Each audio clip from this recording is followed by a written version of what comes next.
CSI Info 91, la chaîne YouTube consacrée aux non-voyants. Présentée par Alain Leclerc avec Pascal Cusson. Musique gratuite de José Licenciato.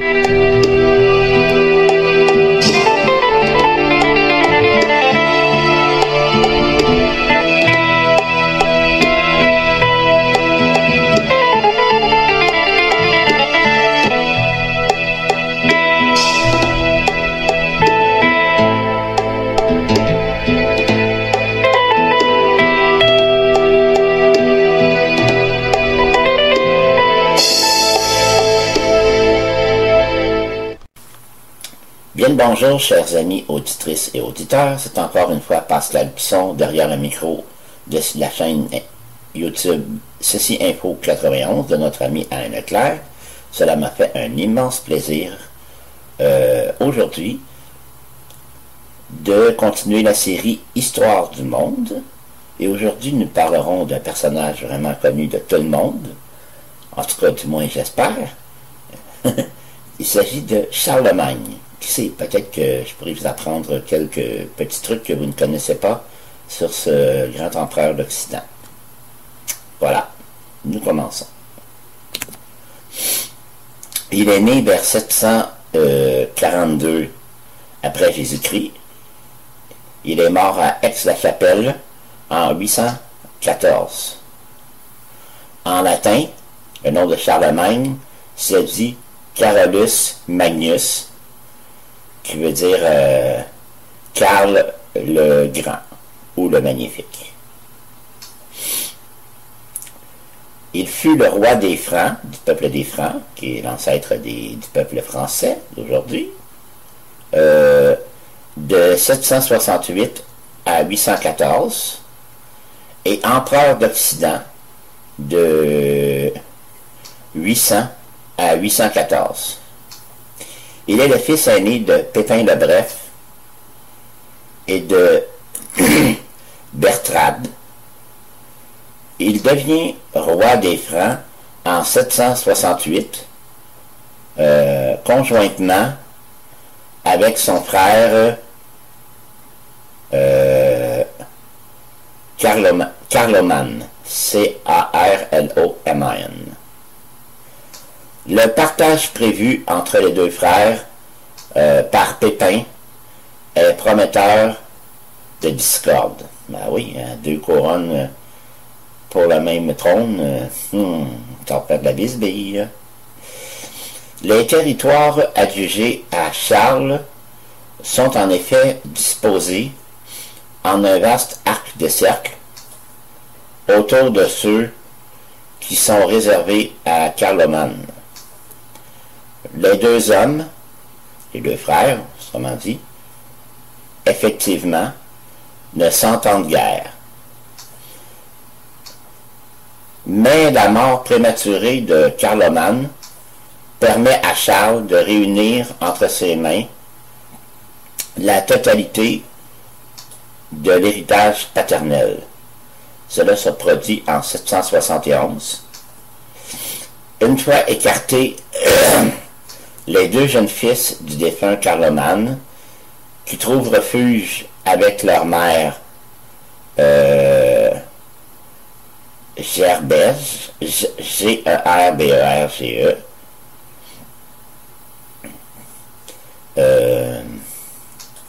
auprès du roi des Lombards. Commence alors un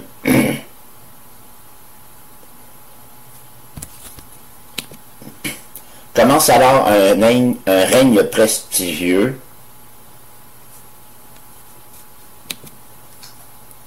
de 45 ans qui fera de lui le maître de l'Occident.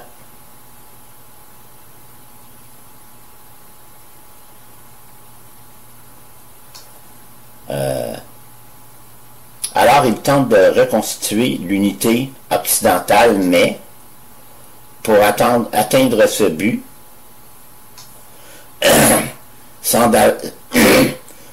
semble davantage conduit par les événements que par un plan d'ensemble. Il entreprend d'abord d'abattre la puissance du roi des Lombards, dont le roi se nomme Didier, dont les tentatives de mainmise sur la papauté l'inquiètent et contrarient sa propre volonté d'expansion. Après avoir répudié la fille de Didier, avec qui il avait été marié plusieurs années, Charles se lance à la conquête de l'Italie. Didier, contraint à une retraite précipitée sur Pavie,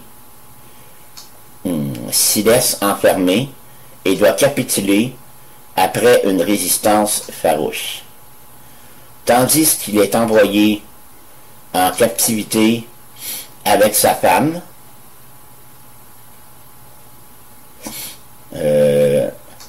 Charles ceint la couronne de fer des Lombards.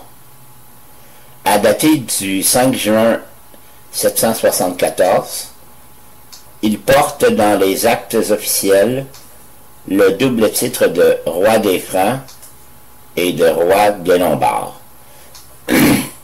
Son second fils, Pépin, sera fait roi d'Italie en 780. Charles continuera cependant à présider aux destinées du royaume lombard. Donc ça dit que son fils est placé là, mais un peu comme un roi de seconde zone. Hein? Un petit roi à soumettre au plus grand roi qui est son père. Okay. Les résultats acquis en Gaule et en Germanie par Pépin le Bref, qui était le père de Charlemagne, sont cependant fragiles. L'Aquitaine, qui est un royaume qui existait à cette époque-là, qui a duré jusque dans une partie du Moyen-Âge, même après une rapide et décisive campagne menée en 769, reste peu sûr et Charles croit devoir ménager les susceptibilités locales en faisant de la province d'Aquitaine un royaume particulier étroitement subordonné à son autorité au profit de son fils, d'un autre de ses fils qui se prénomme Louis. Donc encore un petit roi soumis au grand roi qu'est Charlemagne. Bien plus préoccupante est la situation de la Bavière, où le duc Tassillon, après s'être reconnu vassal du roi franc, qui est Charlemagne, a profité de la première occasion favorable pour reprendre sa liberté d'action. La Bavière est l'objet d'une triple attaque pendant l'été 787 et Tassillon, contraint de faire sa soumission, est emprisonné à vie dans un monastère, ainsi que ses deux fils. Cela se produisit en 788. Plus violents sont les procédés dont le roi des Francs use à l'égard des Saxons, païens endurcis et barbares redoutables, qui constituent depuis des siècles, pour les Francs, un péril toujours renaissant. Contre eux, il inaugure une tradition de conquête où se mêlent les massacres et la christianisation par la force que le Moyen-Âge avait longtemps pratiqué. Il faudra néanmoins plus de 30 ans pour soumettre les Saxons. La première campagne, en 772, est encore de type traditionnel, qui est une simple démonstration militaire. Elle n'a d'autre objet que de faire respecter la force franque et d'exercer des représailles. Mais, peu après, il apparaît nécessaire de conquérir le pays des Saxons avec méthode, tout en menant de pair l'œuvre de conversion à la foi chrétienne, afin d'éviter d'éternels recommencements. Les campagnes se succèdent, lourdes et sanglantes, non sans revers pour les Francs. En 782, une grande armée franque est surprise et taillée en pièces au pied du Sintelgebirge, l'appelé, S majuscule Utrema N comme normand, Telgebirge,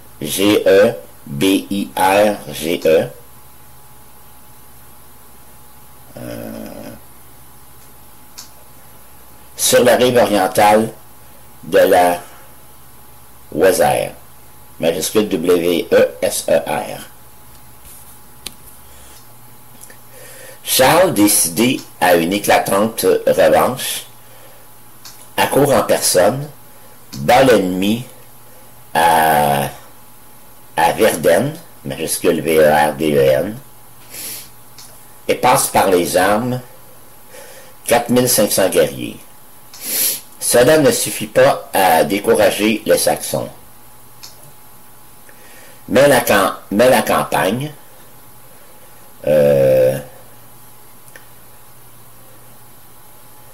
en 785 est décisive. Widukind, majuscule W-I-D-U-K-I-N-D, un des chefs les plus ardents des Saxons, en révolte depuis 778, doit capituler et accepter de recevoir le baptême chrétien. En même temps, un terrible capitulaire institue dans le royaume de Saxe un véritable régime de terreur. En vain. Ouais, ils sont vraiment tenaces, les Saxons. Une révolte éclate en 793. Charles en vient à bout et accorde alors à la Saxe un édit de pacification qui l'assimile aux autres territoires du royaume franc. Reste à triompher des dernières résistances dans l'extrême nord du pays. Elles sont acharnées et seule la déportation massive de population permet d'achever la conquête de l'immense territoire saxon. Charlemagne se contente de faire des pays slaves,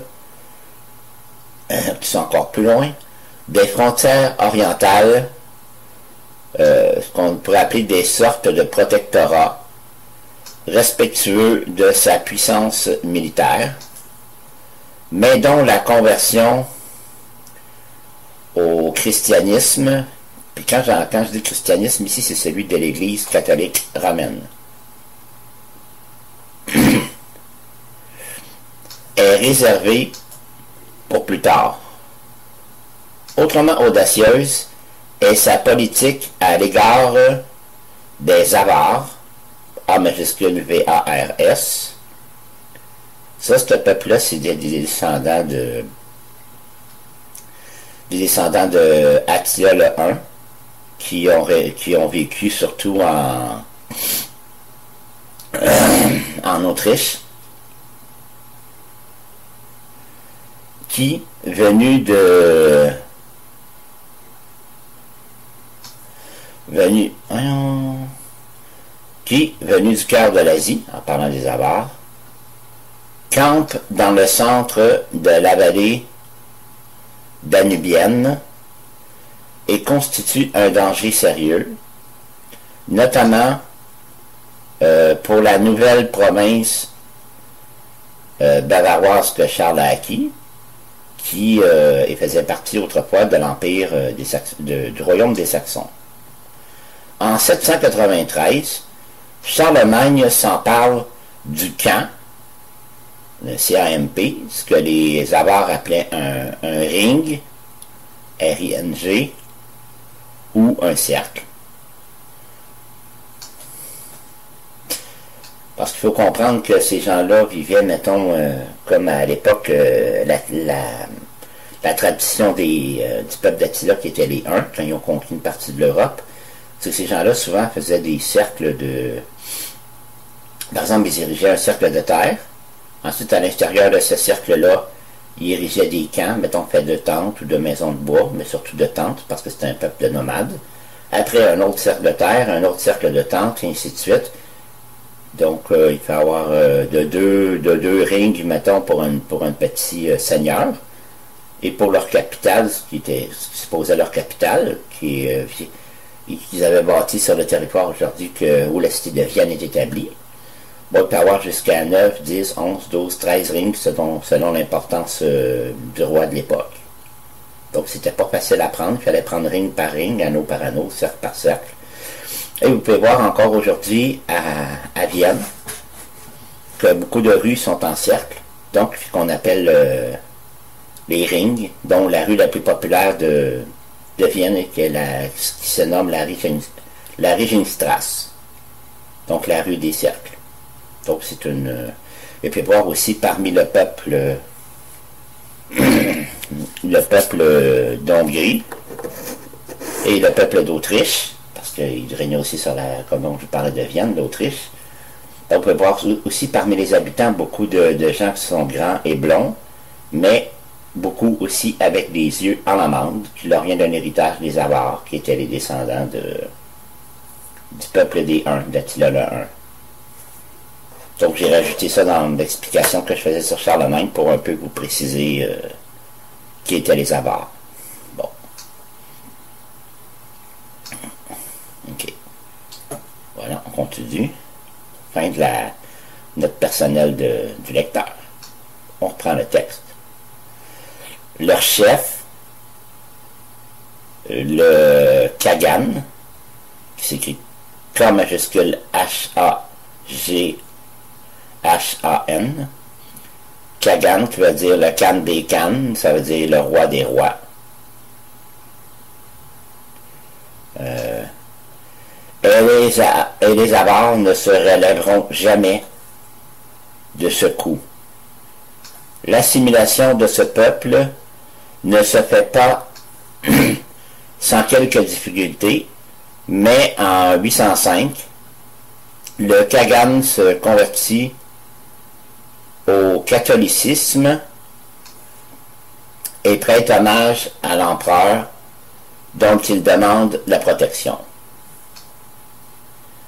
À une autre extrémité du royaume franc, la sécurité de la Gaule elle-même commande la mise à la raison de ces autres païens que l'Occident tient pour aussi dangereux que les Saxons et les Avars. Ce sont les musulmans d'Espagne. En 778, Charles se laisse tenter par les promesses plus ou moins sincères du gouverneur de Barcelone en révolte contre l'émir Abd al-Rahman. Mais l'expédition est un échec complet et s'achève en désastre. Rappelé dans le nord par l'annonce d'un soulèvement des Saxons, Charlemagne doit brusquement battre en retraite, sans même avoir pu s'emparer de Saragosse. Et alors qu'il repasse les Pyrénées au défilé de Roncevaux, son arrière-garde, commandé par son neveu préféré, le fameux Roland, qui possède l'épée magique, supposée magique, du Randal,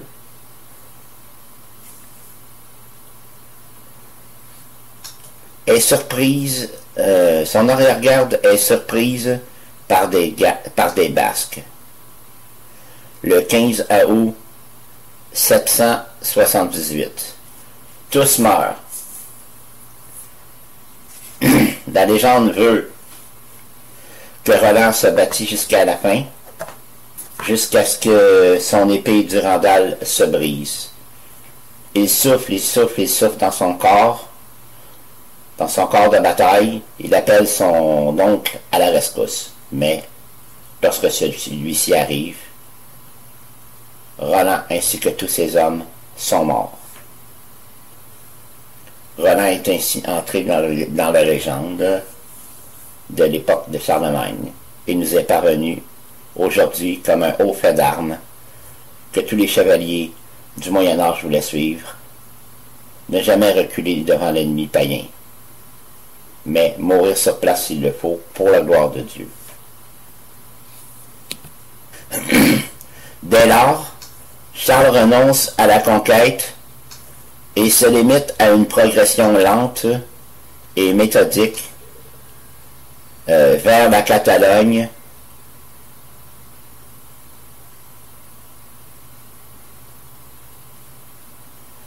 et l'Èbre inférieure, dont les places sont investies les unes après les autres.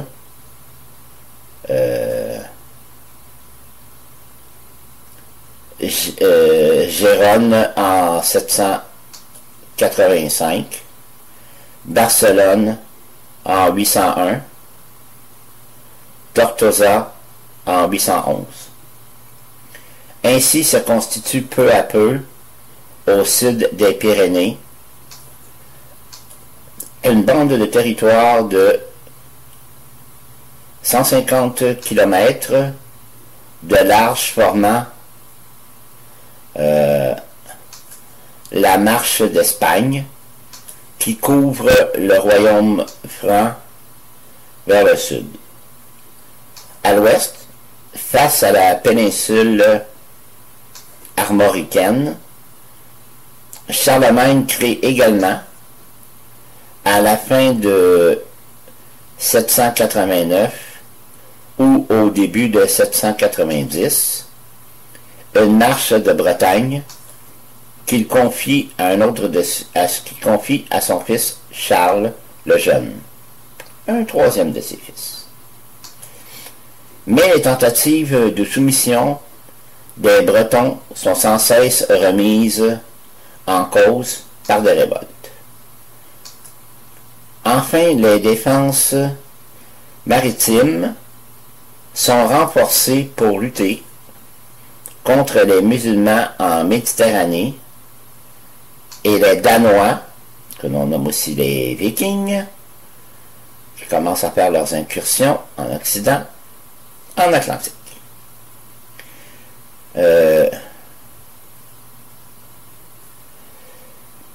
Dès la fin des années 700 après Jésus-Christ, avant même qu'il ait mené à leur terme toutes ses conquêtes, Charlemagne apparaît comme le maître d'un Occident qui, grâce à lui, achève de prendre conscience de son unité face à l'Empire romain d'Orient. Il devient même l'unique espoir de l'Empire chrétien catholique, dirais-je, et de la papauté. Léon III, qui est contraint de lui demander secours contre ses ennemis en 799, souhaite voir restaurer son autorité. Seul un empereur lui semble capable de le faire. Il couronne donc Charlemagne, empereur, à Rome le jour de Noël de l'an 800, en présence du peuple romain, qui fait entendre par 3 fois l'acclamation à Charles Auguste, couronné par Dieu, grand et pacifique empereur des Romains. Vie et victoire. Fin de la citation. Mais Byzance, seul dépositaire légitime du pouvoir impérial, ne peut voir en lui qu'un usurpateur. Les démarches diplomatiques entre les deux gouvernements, y compris un projet de mariage entre Charles et l'impératrice Irène de Byzance, ayant échoué, Charlemagne mène une série d'opérations militaires dans le nord de l'Adriatique, aux confins des deux empires. Il subit un échec contre les flottes grecques, mais sa supériorité militaire, sur terre surtout, lui permet de s'emparer du Frioul, de la Carniole, de l'Istrie et surtout de Venise. Finalement, l'accord se fait en 814, quelques mois avant la mort de Charlemagne. Les Francs rendent Venise, gardent les terres au nord de l'Adriatique, et le Basileus, c'est le titre que se donne l'empereur de Byzance, reconnaît à Charlemagne son titre impérial. L'immense empire de Charlemagne, dont le christianisme romain, catholique romain, est le lien le plus sûr, ne constitue pas un tout cohérent. Les particularismes y restent très forts, notamment en Aquitaine, en Bavière, en Lombardie et dans les pays d'acquisition récentes, en Frise et en Saxe.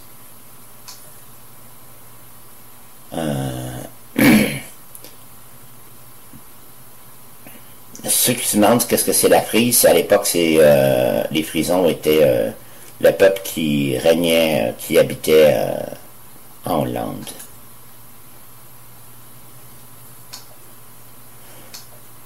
En dépit de cette diversité, Charlemagne tente d'organiser son empire et de l'unifier en introduisant partout les institutions franques, même si les codes sont très variables d'un pays à l'autre.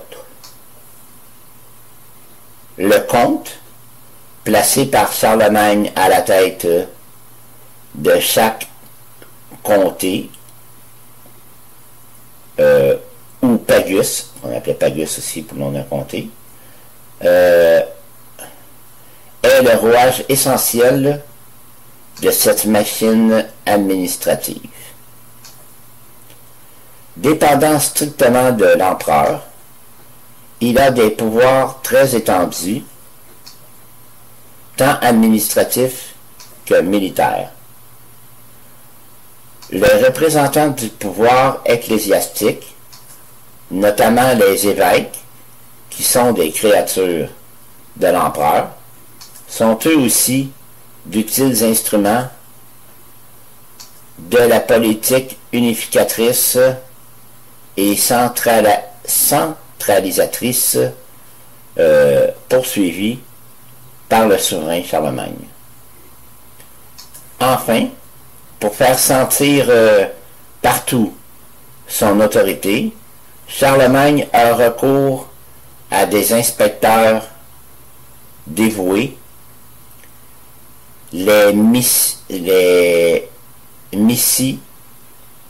dominici, ou ce qu'en français d'aujourd'hui, ce qu'on pourrait appeler les envoyés du maître, qui, groupés en général par deux, un laïc, souvent un noble, ou à tout le moins un guerrier, et un ecclésiastique, parcourent chaque année l'Empire en tous sens pour faire respecter les mots d'ordre du souverain et exercer une mission de surveillance.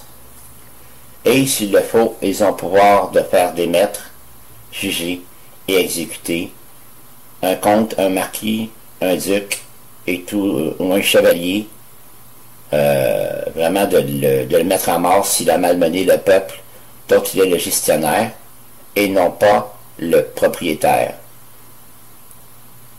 Cette idée de propriété des gens viendra plus tard, un peu plus tard, à l'époque du haut Moyen-Âge.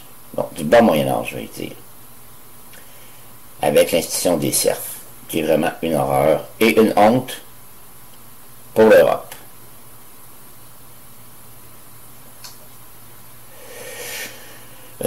Mais les provinces qui confinent aux frontières de l'Empire franc échappent à cette organisation.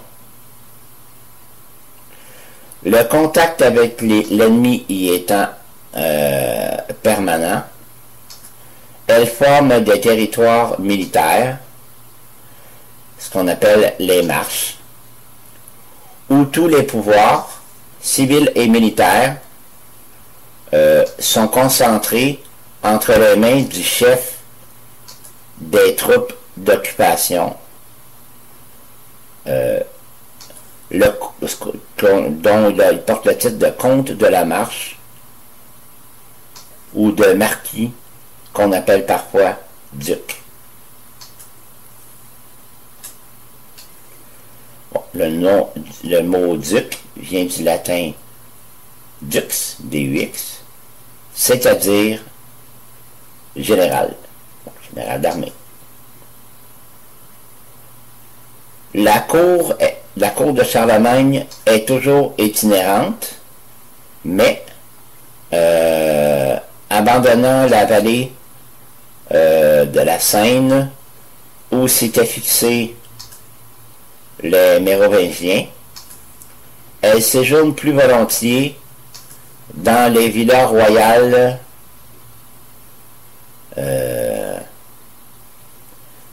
d'Héristal, de Thionville, de Worms, de Nimègue, d'Ingelhem et surtout d'Aix-la-Chapelle, où 3 palais sont construits. Les grands officiers, les conseillers, les secrétaires qui la composent sont à peu près les mêmes que sous les Mérovingiens, mais ils sont plus nombreux et surtout mieux instruits. Bien que les actes gouvernementaux restent surtout oraux, ça veut dire transmis uniquement par la parole, l'usage de l'écriture est encouragé et le nouvel instrument de l'autorité impériale franque est le capitulaire ou ordonnance divisée en chapitres qui est tantôt particulier à une région, tel les capitulaires des Saxons, tantôt général, tel le capitulaire de Herstal ou Héristal, sur la réorganisation de l'État, qui a été fait émis en 778. Le capitulaire de Vilis sur l'administration des domaines royaux, ou le capitulaire de Liloris, de Liloris Colendis, en latin, sur la réforme de l'instruction. Mais si tout, dans l'État carolingien, carolingien ça veut dire qui dérive du nom de Charlemagne, aboutit à l'empereur, ce dernier entend néanmoins maintenir le contact avec son peuple. L'Assemblée générale, qu'on appelle aussi plède générale, lui en fournit le moyen.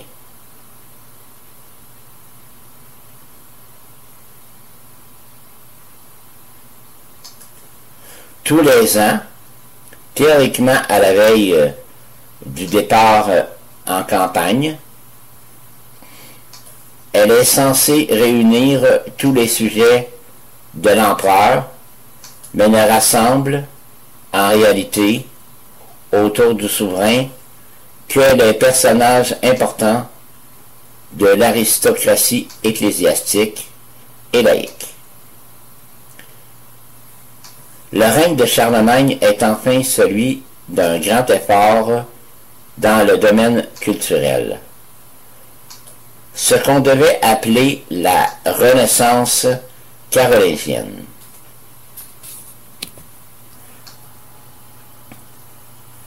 Les Italiens, Paul Diacre et Pierre de Pise, l'Espagnol Théodulphe et surtout Alcuin, le principal conseiller de Charlemagne, en sont les promoteurs. Alcuin inspire la réforme scolaire de Charlemagne qui crée une école palatine et une académie palatine aussi pour former les serviteurs de l'État. Sous son influence, sont recopiés dans les monastères les textes des auteurs païens et chrétiens catholiques de l'Antiquité. Les bibliothèques s'enrichissent. L'étude de la théologie et des textes sacrés se développe davantage. Le latin est restauré et l'enseignement des arts libéraux mis à l'honneur. Cette renaissance est néanmoins bien limitée. Elle n'est pas novatrice, on va dire, elle n'est pas étendue à l'ensemble du peuple et répond aux besoins, souvent superficiels, d'un petit groupe social, c'est-à-dire les nobles et les ecclésiastiques. Elle n'en a pas moins été une étape dans la constitution de l'outillage intellectuel et artistique de l'Occident médiéval également. Charlemagne devait être, pour tout le Moyen-Âge, un héros légendaire. Mais son règne s'achève dans l'équivoque. En effet, en 806 après Jésus-Christ, il procède au partage de ses États entre ses fils, conformément aux vieux usages du peuple franc, sans même faire la moindre allusion à la dignité impériale. Ce qui peut faire croire qu'il envisage l'Empire comme une réalisation momentanée destinée à ne pas lui survivre. Seule la mort qui fait disparaître coup sur coup 2 de ses fils légitimes, sur les 3 qui lui restent, permet finalement de sauvegarder l'unité de l'Empire. La couronne est donc dévolue au cadet survivant, prénommé Louis, par les soins du vieil empereur, dans une assemblée tenue au palais d'Aix-la-Chapelle en septembre 814. Mais très vite, au cours du IXe siècle, la grandiose construction carolingienne se disloque sous les coups conjugués d'ennemis extérieurs, de nouveaux envahisseurs et d'agents internes de désagrégation. Voilà, chers amis, la fin de notre podcast concernant ce grand roi des Francs et ce grand empereur que fut Charlemagne, Carlus Magnus le Magnifique, qui influença tant l'époque médiévale, l'époque du Moyen-Âge, en France et dans ses environs. Merci de votre écoute. Bye bye. Ciao.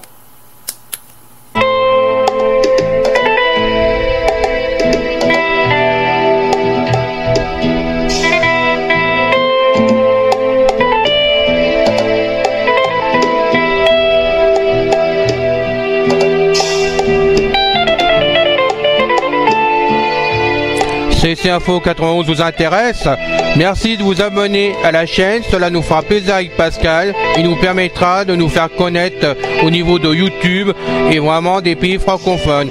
Merci à vous de le faire et je vous retrouve avec beaucoup de plaisir sur une prochaine vidéo.